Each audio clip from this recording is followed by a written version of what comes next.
camera you have right behind you, or what is that? Yeah, well, this is just a webcam. This is I just make like marketing videos for my company and stuff like that. I'm not very good at it. I see some YouTubers and they're like so natural. So I'm trying to get better, but it's fun. I enjoy doing it. I just plugged in my camera like that and using that as a webcam. So I have, Oh, cool. I've been uh, trying to figure out how to do that. I need to buy like some kind of, some cord. yeah, you need a cam link, and that's pretty much it. So it's just, at least that's what I need. So there is a little adapter that you need. It's cost like $100 or something, Yeah, yeah, and yeah. then it's just a USB cable. And okay, so I can show you the differences between. Well, it's a big difference because I got some friends on Twitter that are streamers. And so they were showing me their setup and like the difference in quality is huge. Oh my See, gosh. Wow. this is the regular Apple camera, so on a Yeah. MacBook, and this is Holy shit. it's crazy difference. Um, Oh, that's amazing. Yeah, thanks, man. I'll definitely do that. yeah, if you have the camera, might as well. Might as well It's for sure. super easy. Yeah, well, we're recorded, man. So maybe I'll just maybe I'll just open up the podcast with that. Uh, Erik, like I said before the show, thank you so much for joining me on my podcast. I really appreciate your time. Uh, there's a whole lot of stuff I want to talk to you about, but I thought a really good conversation opener was something that you and I were briefly speaking about on Twitter. And if you go to your Twitter bio, you open with, "I want you to be rich and happy." And I thought this would be a cool conversation to start with because, you know, when I was younger, the idea of being rich and the idea of wealth and rich people always had kind of a negative connotation in my head. Like my family was lower income, we were real blue collar, and I always thought that being wealthy or being rich meant that man, I don't even know what it meant. Like you had low values, or you must have cheated somebody or did something to get that, right? And as I've gotten older, and I've always been an entrepreneur, but as I've seen success and learned about wealth, my viewpoint on it has completely changed. Whereas I don't see wealth as being evil anymore. I see like poverty really as being the root of evil and the root of suffering. So there's a little bit of an open-ended question, just kind of a conversation starter, but I want to hear your viewpoints on why you have that in your message, like why you want to see other people live a rich life and live with wealth. I think so. I come from a very blue collar family as well. Yeah.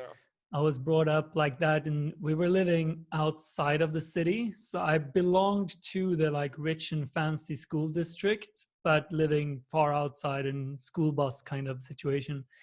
So I always felt inferior to my schoolmates. I never had the stuff that they had. I didn't have the phone. I didn't have the golf clubs. I didn't have the cars and whatnot.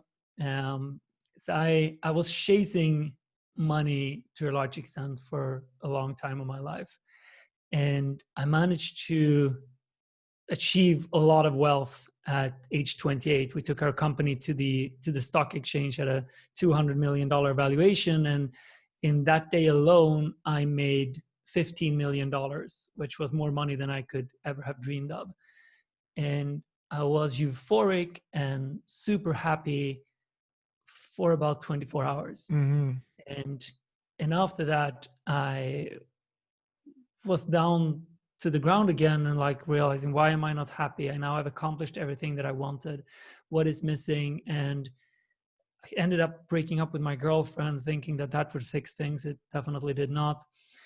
And I started soul searching and got into charity in various ways and giving back. And somewhere there, I found meaning. And up until then, I have only been thinking about myself and building my wealth and building these things. And suddenly I saw that money can actually accomplish so much more. So I went to Africa, to Ghana, Western Africa. And I visited a school there, which I had helped fund. And a friend of mine ran the school. His name is Torsten. And in the afternoon, he told me that in this school, the kids does never get beaten up. And to me, that was, of course, they're not getting beaten up. And then it kind of dawned on me, like everywhere else in this village, the kids got beaten up. Yeah. And then I was like, I never thought that money could represent safety for children. So money got a completely new value to me in that conversation. And since then, I found meaning in giving it away, meaning in helping people, and I found happiness in that. So when I'm saying that I want people to be rich and happy, I'm saying that because I believe that a rich and happy person is someone who wants to help other people and they have the means to really make an impact. So when I see Bill Gates, to me, he is a rich and happy person. He strikes me as a genuinely happy person. And probably no one on earth has helped more people today than he has. And I see Warren Buffett, and to me, he strikes me as a happy person. And I think he's given away $38 billion or so to charity. So he's a rich and happy person. And then I see some other of the wealthiest people in the world, some other of the big names, and they seem to dedicate their full life to work. They seem to have a drive which doesn't come from happiness. If you look at Jeff Bezos or Elon Musk, to me, they don't struck me as happy people. I don't see them as happy people from what I've seen. Maybe they are. And at the same time, I don't see them as people who are working to help in the same way I see Bill Gates and Warren Buffett. So when I'm saying that I want people to be rich and happy, I want them first to make money, because I think that having money is a big part of being happy. If you don't have any money, it's really hard to be happy. But I want people to, when they have money, think more about how can I help others and what is happiness and how can I feel fulfilled in myself, because I believe that's when people will help.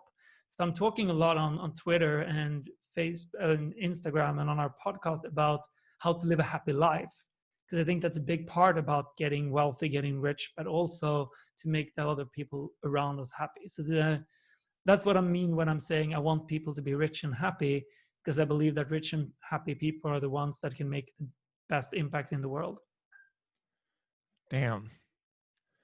There's just a lot to unpack there. I've had very similar philosophies, and the way that I came across these conclusions were much different than you.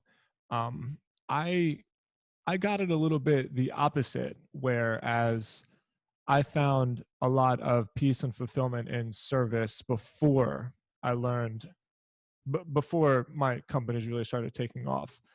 Everybody on my podcast knows, and they're probably sick of me talking about this over and over again, but it's such a big part of my life. But I got sober 10 years ago. And so my service has been very, very much involved with helping other people, most likely like younger men who are just in a tough spot or broken or hooked on drugs. A lot of times they have abuse and trauma issues that they've dealt with. And the the it's helping other people is beneficial in both ways, which is why it's so cool, because you get to help somebody else, but in helping somebody else, you actually get to help yourself. So in a way, it's like a very self-serving act. And I've always felt that it's important to say that, because it's not like, I love being of service, but I love it for what it also does for me. Right. And so that was the first part of my journey. But then what I saw, I just love how you talk about, you do have to make money first, because I've been on both ends of it. And I say, I've lived with no money and I've lived with money, and living with no money is way worse. And like, I don't care what anybody says in some kind of spiritual happiness book, like being broke and poor sucks. And I just like, there's just no way to say that it doesn't. It just really sucks.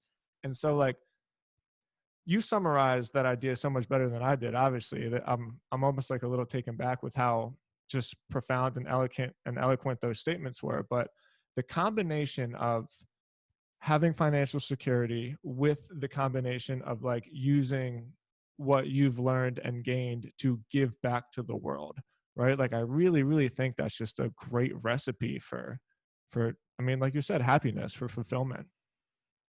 Yeah, I believe the same thing. And I mean, another level to that is also like why I want people to be rich and happy is that if you are rich and helping other people, you can serve in a completely different way. For sure. And You must hopefully have you real learn, utility like that. yeah, you can scale things. You've understood things. 'Cause one of the sad parts about charity is that the best and the worst thing about charity is that it's driven by the heart. For sure. And the heart is a wonderful place, muscle, or whatever you want to call it, but it's a stupid thing. So a lot of the charities out there are started with the best intentions, but they might not make such a big impact. So I'll tell another story. When I started getting involved with charity, this school was one of the first things I did, and the first big donation that I did. Well, let's start in another place. So I met a friend, and his name is Magnus, and he had just come back from India, and he came visiting me, and we had dinner, and he started telling me this story about his trip, and he had been involved with a charity organization there, working to save children from sex slavery. Like, I'm not going to go into this in vivid details, but the worst possible scenarios you can imagine, times 100. And he started telling me this vivid stories, and I found myself just speechless. And yeah, wow. Then he left that evening, and I felt to myself, I have two options right now. I could either dedicate my entire life to saving these children and doing things about it, or I can close my eyes, pretend I've never heard this, and move on with my life. I can't not act on this and think about it. And I'm ashamed to say that I put all of these stories to the side and I went on with my life. I didn't take any action. And then probably 6 months later, I stumbled into a story about this charity organization, and it described what they've been doing, the actions they've taken, how they save these girls. And then by the end of the article, it says that it cost about $1,000 to save a girl from this hell on earth. And that number just stuck with me because I was reading this on a phone that cost more than $1,000.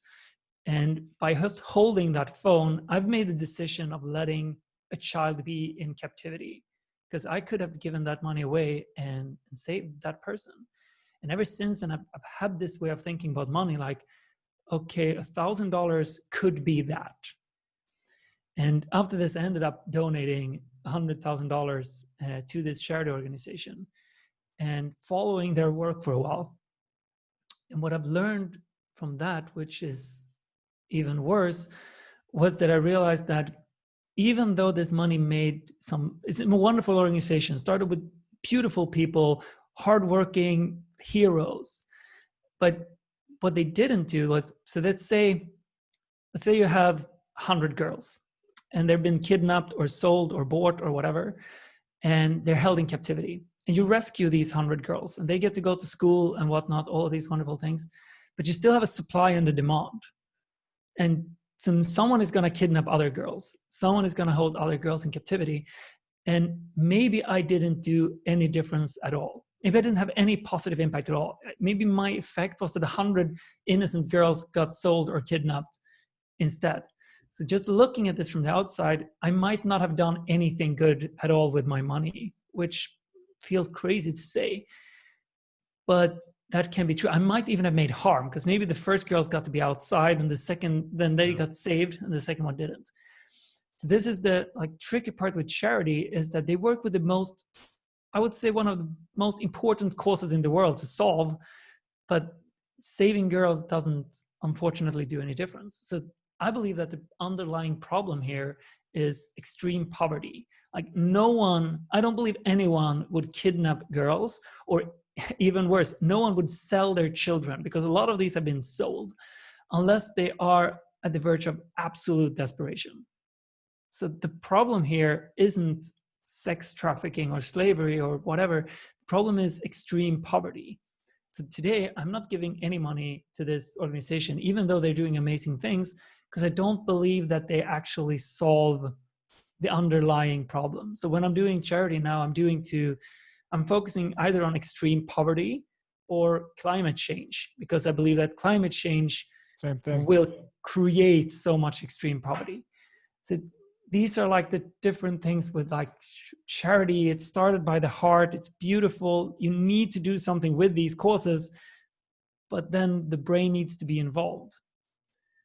So yeah, that's a challenging part about being rich first and then doing charity, and hopefully learning about systems and statistics and underlying problems.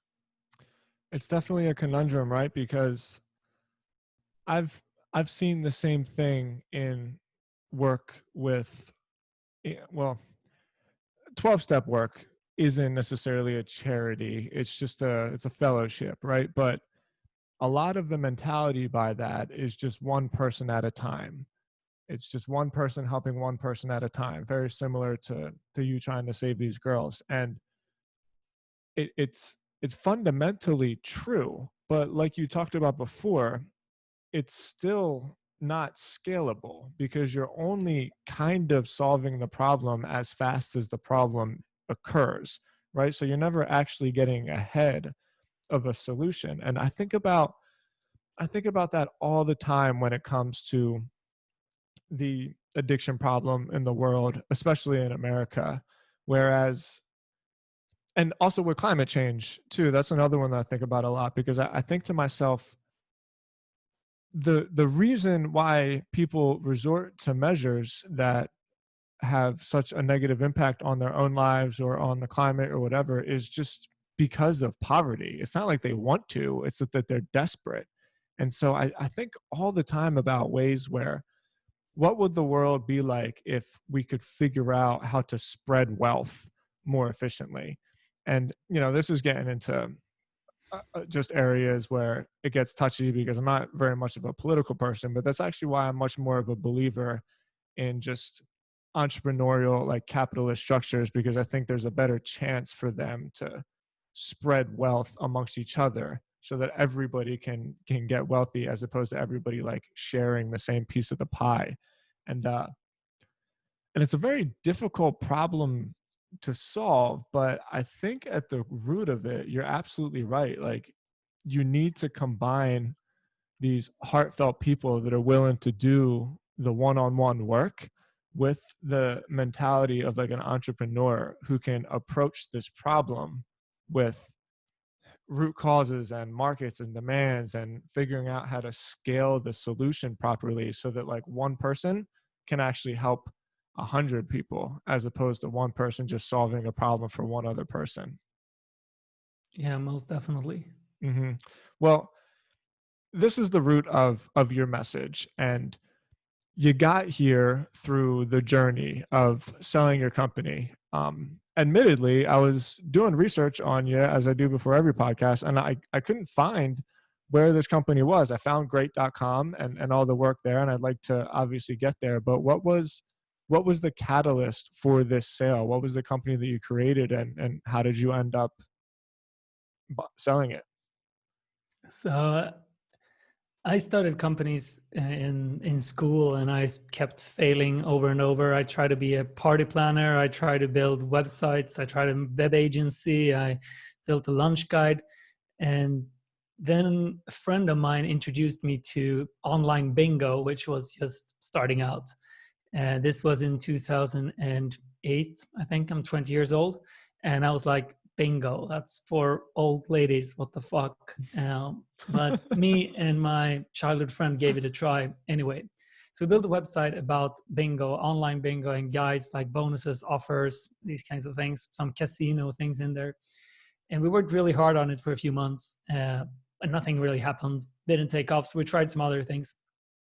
But then a year later, we looked into these different affiliate accounts that we had set up, and it turned out that we had made $1,000 in about a year, which was like, wow, this is real money. I can't believe that happened. And we started working more on this. We may work maybe 5-10 hours a week. It wasn't more than that, evening times, for 2 years. And we managed to get it from $1,000 per year to $3,000 a month, give or take. And then we decided to let's do this full time. And we gave it all our attention. We're now 22 years old, years 2010. And we started playing around with this. We were building websites about all kinds of different topics, and we got good at ranking them high up in Google and making money on commission. Yeah. So we built websites about bingo to start with, but also business cards, payday loans, hotels, fashion. We tried all kinds of things. And we managed to do it well. So by the year 2012, we made about $40,000 a month, something like that. So it got big. And that's when we got in contact with a VC company who had just started this VC after selling a big casino, and they took the profits to start this VC business. And we ended up selling half of our company to those guys, kind of starting a new company, and decided to do full focus on online casino, like building the same kind of guides, how to compare bonuses, what customer supports is the best, which website loads the fastest, all kinds of things around that. And this was in 2012. So we gave all our focus to casino and started a company called Catena Media. And we almost went bankrupt 2013. Things did not start as well as we were hoped. But 2014, 15, 16, things were just skyrocketing. And we built hundreds of websites about casino. We started buying lots of different companies. We put everything in under one umbrella, and we were basically ranking high up in Google on anything that had to do with casino. Wow. And then we took this company to the stock exchange in the Nasdaq stock exchange in Sweden in 2016 on the 11th of February, my 28th birthday, actually. So that's the company we built, was comparing casino bonuses and offers and customer supports and all kinds of things like that. And I left it in about a year later. You talked earlier about having that sale and getting that check, and I instantly related. I never had like a big payday, so to speak. It's just been gradually more and more and more, right? But I know exactly the feeling you're talking about. I used to think, man, if I just had $5,000 in my bank account, like, wow, and now every quarter when we get payouts, I hardly even notice it anymore. And I'm not saying that by any means to be egotistical. I'm saying that because it just comes right back to that conversation where, like, having money solves your money problem, right? But it doesn't solve your fulfillment problem. And I want to just talk more about that experience where the very next day, I'm sure you guys balled out and celebrated, and you probably partied, and like life was good. And then what happens when you wake up the next morning? So I think for me, it was about 2 weeks of high. Uh-huh. And then I woke Yeah, that up sounds right. and I was getting sick. I had probably left a lot of stress behind me and like pushed away a sickness for a long time. And I felt that I don't really want to get out of bed. I don't really want to do anything. I don't know, why am I feeling this way? I'm supposed to be happy now. All the story says, and they live happily ever after, but what the fuck? Mm-hmm. And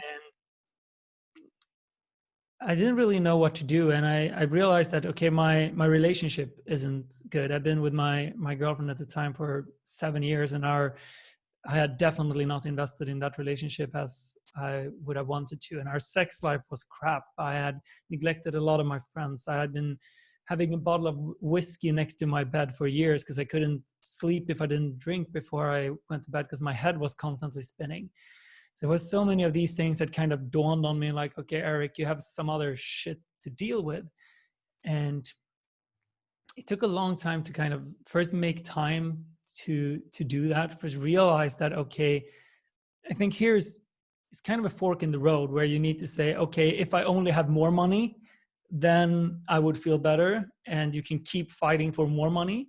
Or you take the other turn, like realize, okay, more money is not going to solve this. There are other deeper issues here that I haven't dealt with, and dealing with those.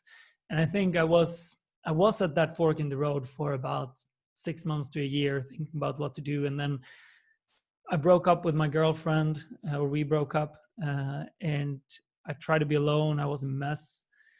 And that kind of started that kind of a foggy journey into figuring out life. And it took a year to kind of realize what I wanted and who I was and whatever happened. And I've been through every kind of personal development thing out there. I've tried all kinds of different stuff and been in all kinds of therapy, and it's all been very, very helpful. And I felt that for the last year and a half, I've been very, very happy.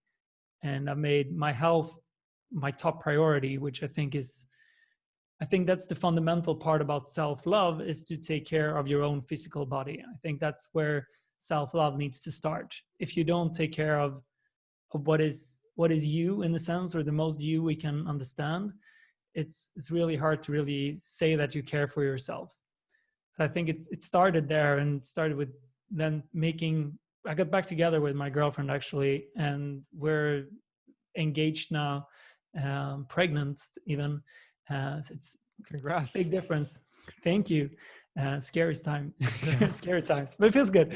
And I made, like, first my health my top priority, and then I made her my top priority. And those things have shifted so many things, but they've been very easy to neglect when the focus was always on the big prize pool. I'm very happy that you talked about health.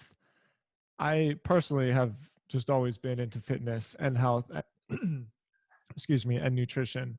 And I worry a lot when I see other entrepreneurs really, it's just that hustle mentality that I think it's sometimes you need it, because sometimes you need to just be so laser focused that you sacrifice your sleep and your health and stuff to actually get something done. So I'm not like, I'll challenge that though. So what I believe, the mistake that I did, and the mistake that I think most entrepreneurs do, is they believe that there is a sense of urgency, which is usually made up.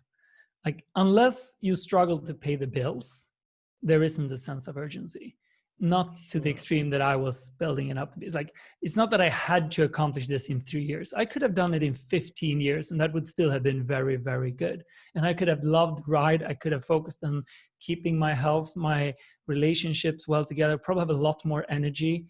So I think most of the sense of urgency we create is just ego driven. At least it was for me. I want to do this as fast as possible. And that as fast as possible thing is almost never real. totally agree. And I love how you said that. The only times where I give people a pass, and I shouldn't say give people a pass like I'm judging them, like my experience was the same. When I was first starting, everything was so urgent. And I did a lot of reading. I really liked the time urgency matrix, I think it's called, the Stephen Covey thing, where if you focus all of your day on things that are important but not urgent, you actually get to where you're going faster, because you're not wasting time on shit that doesn't matter. And when I started living my life like that, like I wake up and I read for like an hour and I chill, and I get a healthy breakfast, and we work out. And I mean, more or less, if I'm being honest, I'm probably really working like deep focused work for like 5 hours a day. And I feel more effective. I feel like my decision making is so much better. And it's all because of that. I've slowly been able to rid myself of that like delusion of urgency, because like you talked about, it's like ego, but also fear, because you're scared that like you're going to fail, so like you make up for that fear by just doing everything that you possibly can right now.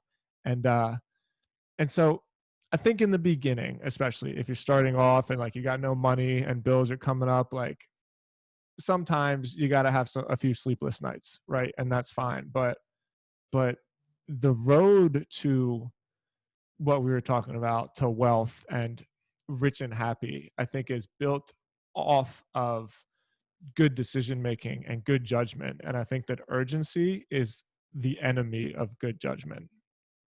Definitely. Urgency is the enemy of most things. Yeah.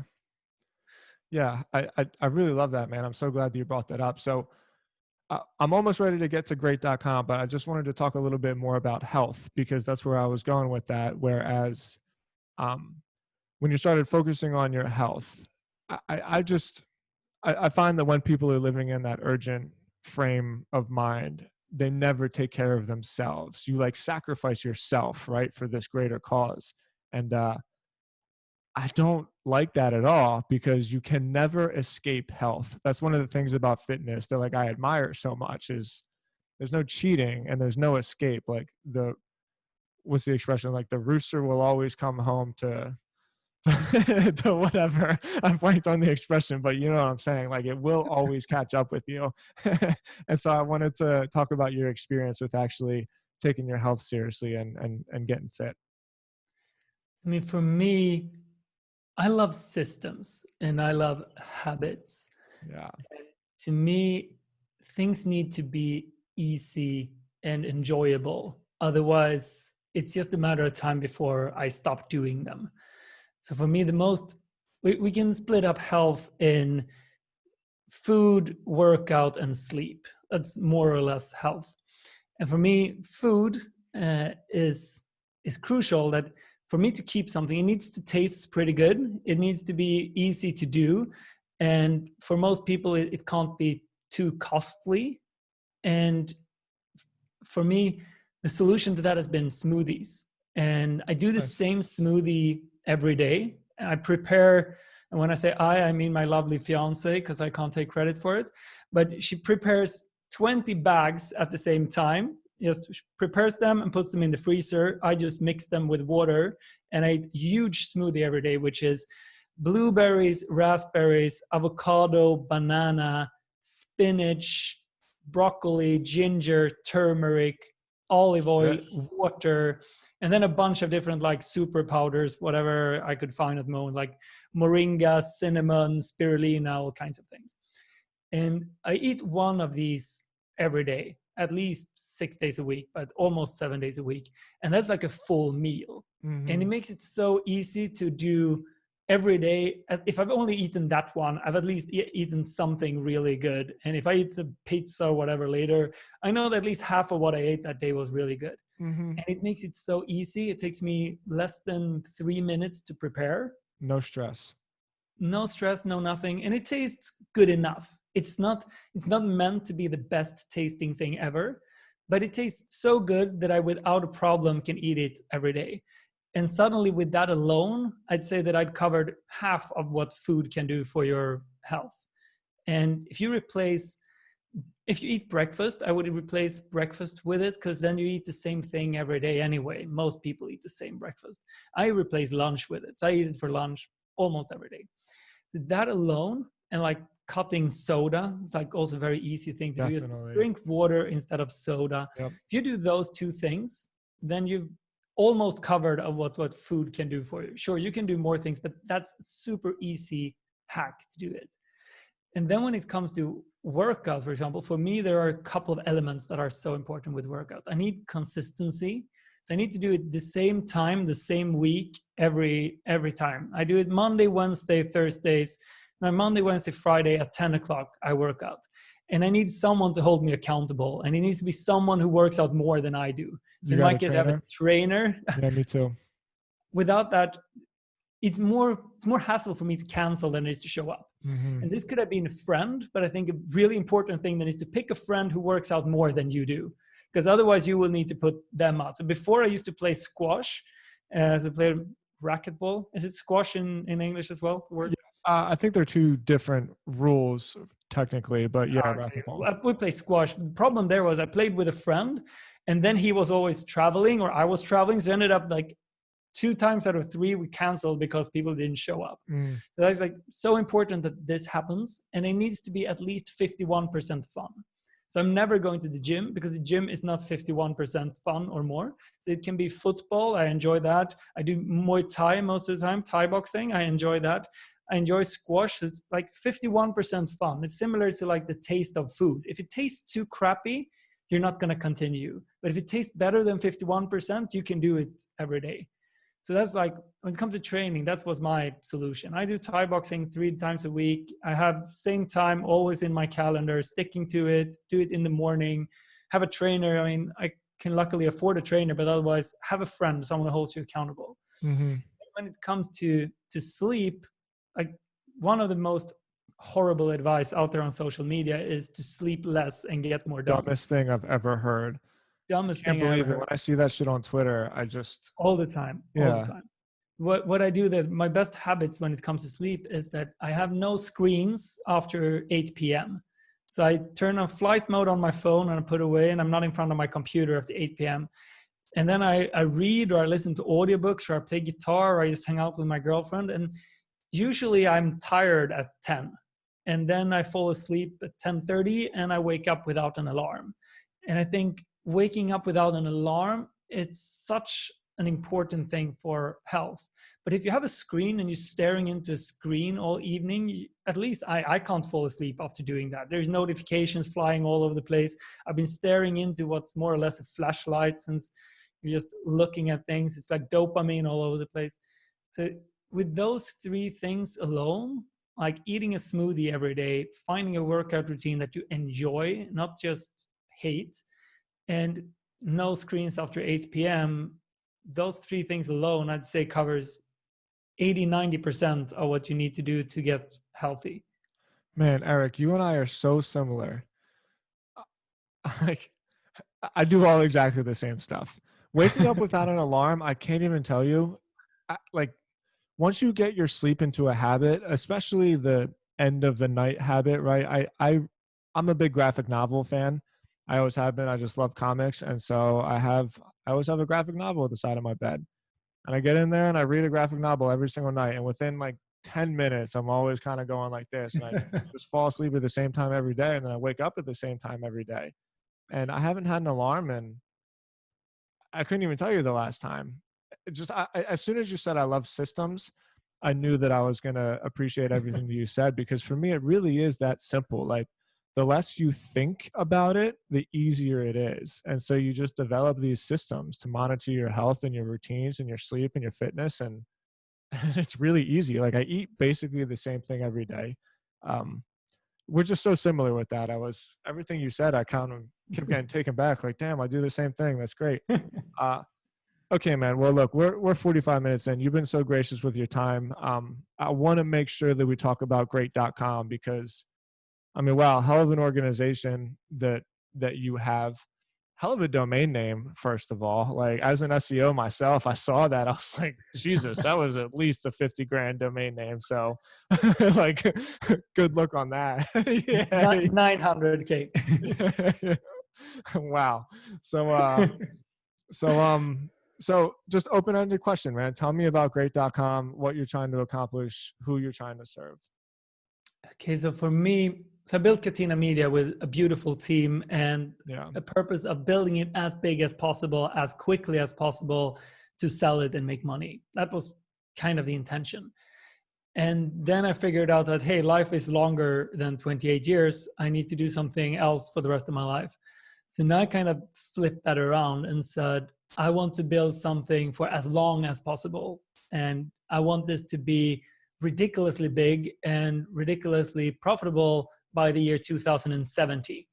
And it doesn't matter if it's not profitable now or the next 5 years. I want it to be extremely big 50 years from now. And to put that into perspective, Amazon is a 25-year-old company. So that's like twice the time that Amazon has been around. So that's a very key distinction. Is I'm trying to make all the decisions based on what will be the best thing 50 years from now. Wow. And not what will be the next trend, what will be the next hype, whatnot. So that's a key thing to keep in mind. The second thing is that I want it to be the most trusted company in the world. Because right now, there isn't really anything that is completely trusted. I think that trust is one of the most scarce resources out there. There are some people that people trust, but to me, if you say the most trusted company in the world, I don't have an answer to that question. And that's weird. So that's what I would like to accomplish. For example, I went to buy headphones. I started researching headphones the other day. And I realized that everything that I find feels completely biased. Maybe it's not biased, but everything feels biased. I don't know who to trust. I don't know anything. You can partly trust like client reviews on Amazon, but you can't really compare them to each other because everyone just bought one pair of headphones. No one bought them all. So you can't really say what's good or what's bad. So I want to build that website that compares everything, all kinds of different products and services that you can buy, everything you can do, and then make unbiased reviews of it. And the way to make it unbiased is that we are going to give away 100% of our profits in Great for eternity. I'm never going to make any profit from this. And I can say that because I don't need the money. I don't want the money. I want to make a big, big difference. So for us to give away 100% of the profits makes sense, and it can help us create that trust. So 50 years from now, I want anyone who's going to make any purchase decision to come to great.com and say, what should I buy? And then trust our reviews. So that's like the long-term game.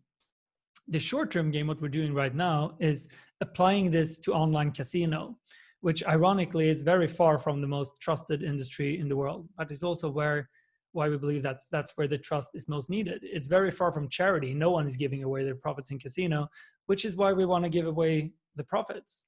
And I come from the casino industry. I know the casino industry inside out. I know that we can build this and start with that foundation. And if we can make trust our core thing within the casino, we can make it anywhere.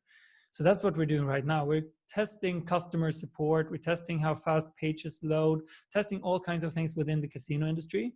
And we make money on commission, and we donate 100% of our profits.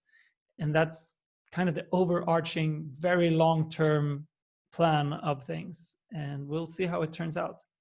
There's two things you said there that really caught my attention.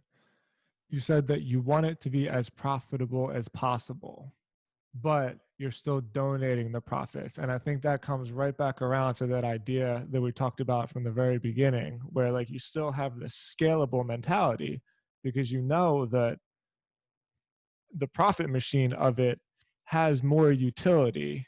Like you can apply it to things and get the most out of it, but it's still a charitable organization in the sense that you're giving it away, but the value of what you're giving away is, how do I say this, is like worth more than what it is on its own, right? And I love how you have that mindset and you've learned that lesson, but now you're applying it. It's not just some shit that you come on a podcast and you talk about like how you're happy now, right? Like you're actually taking this and you're applying it to your work and to the value in the world. And I think that's really cool. For real, I think that's really cool. Thank you. You're very welcome. Thank you, man. Like, thank you. I was following your work, and I always say one of the coolest things about this podcast is, you know, what it does for me and like my brand and stuff, but more or less it's just an opportunity to talk to amazing people for an hour without cell phones and like really just get to learn stories. And it's been such a great value in my life, and hearing your story and knowing that there's other people out there that kind of think about these things in the way that I do, and that like, you know, it's okay to want to do work that helps me but also helps everybody else at the same time. You know, I just think more people need to be honest about money and about making it and about doing stuff with it, as opposed to just like fucking Instagram selfies with cars and that nonsense, you know. For sure. Yeah. All right, Erik. So, all right, we got great.com. I didn't catch what your podcast was. Tell people where to find your podcast. So we have a podcast called becominggreat.com, which is partly a reality TV show kind of how we're building great, what kind of struggles we run into, business opportunities or challenges and whatnot. But we're also doing a lot of episodes which is very focused on personal development and personal growth. Something that separates us from most podcasters out there is that we don't have any guests. It's me and my friend Emil, who is the smartest guy I know. He's a personal development geek deluxe. He's a freaking genius. So we're digging down into concepts that we apply in our lives. So for example, smoothies and health and all kinds of things, and trying to just give as much condensed value as possible in each episode. So you can find becominggreat.com, the podcast, in iTunes, YouTube, or Spotify. wherever. And then I'm Instagram. I do a lot of things on Instagram. I'm Smiling Erik, Erik with a K, and the same Twitter handle. So that's pretty much where to find me. Great. Well, I will link all of that stuff in the show notes. Erik, I really appreciate your time. Once again, we ran a little bit over, and so I appreciate it. Like, thank you for sharing your story, and I look forward to keeping in touch. Thank you for having me. My pleasure. All right, brother.